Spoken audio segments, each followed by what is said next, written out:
আমার বন্ধু-বান্ধব পরিচিত অনেকে জানতে চেয়েছে যে মালয়েশিয়ায় কি নতুন করে কলিং ভিসায় যাওয়া যাবে কিনা বা নতুন লোক কলিং ভিসায় নিচ্ছে কিনা।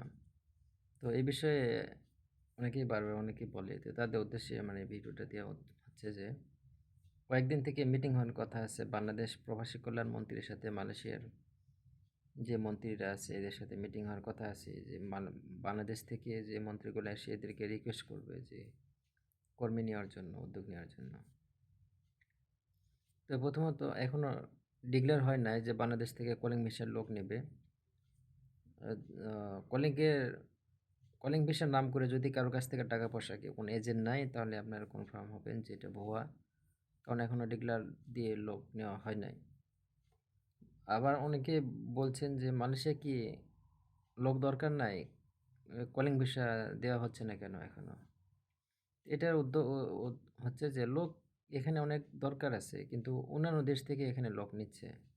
যেমন নেপাল থেকে, ইন্ডিয়া থেকে, থাইল্যান্ড থেকে অনেক দেশ থেকে তো লোক আসে। ঠিক আছে?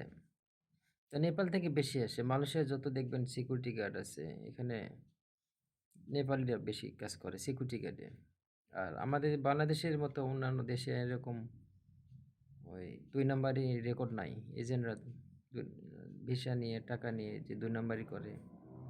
নেপালিরা যারা কাজ করে এরা খরচ করে আসে মাত্র ৳১,০০,০০০ নেপালি টাকায় ১,০০,০০০ অথবা ৮০,০০০, ৬০,০০০, ৳৭০,০০০ শুধু প্লেন টিকেট, মেডিকেল খরচ দিয়ে আসে। ঠিক আছে? আর বাংলাদেশিরা সেই ভিসাটা লাই ৬,০০,০০০, ৫,০০,০০০, ৪,০০,০০০ টুরিস্ট ভিসাতে লোক নিয়ে আসে ৪,৫০,০০০, ৫,০০,০০০, ৬,০০,০০০ দিয়ে। সেটাও ২ নাম্বারি অরিজিনাল টুরিস্ট ভিসা না। এয়ারপোর্ট কন্ট্যাক্ট করে দিয়ে নিয়ে আসে। কারণ বাংলাদেশীদের এজেন্টদের জন্য বাংলাদেশের পাসপোর্টের মান কমে গেছে। এটা হচ্ছে মেইন কারণ। তো নতুন করে কারো সাথে কন্ট্যাক্ট করবেন না। কারণ কলিং ভিসা এখনো হচ্ছে ছাড়ে নাই। মালয়েশিয়া যারা আছেন মোটামুটি কাজের এখন সংকট আছে। তেমন সংকট না। ঠিক আছে? কিছুদিন আগে সংকট ছিল। এখন মোটামুটি ফিল আপ হয়ে গেছে। তেমন সংকট না। কিছু জায়গায় লোক সবসময় লাগে। তো মালয়েশিয়ায় বিভিন্ন জায়গায় অনেক লোকের কাজ নাই। তারা এই সংকটগুলো এখান থেকে পূরণ করে।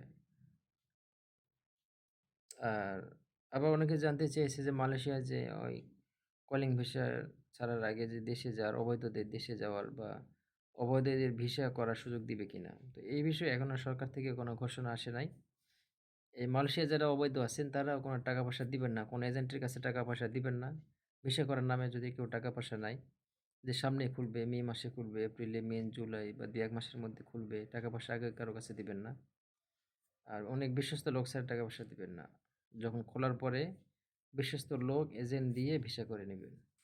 ভিসা করতে খরচ হয় ৳৬,০০০ বা ৳৫,৫০০ কিংবা হাইয়েস্ট ৳৬,৫০০ ঠিক আছে? এর বেশি টাকা পয়সা কারো সাথে কন্ট্যাক্ট করবেন না।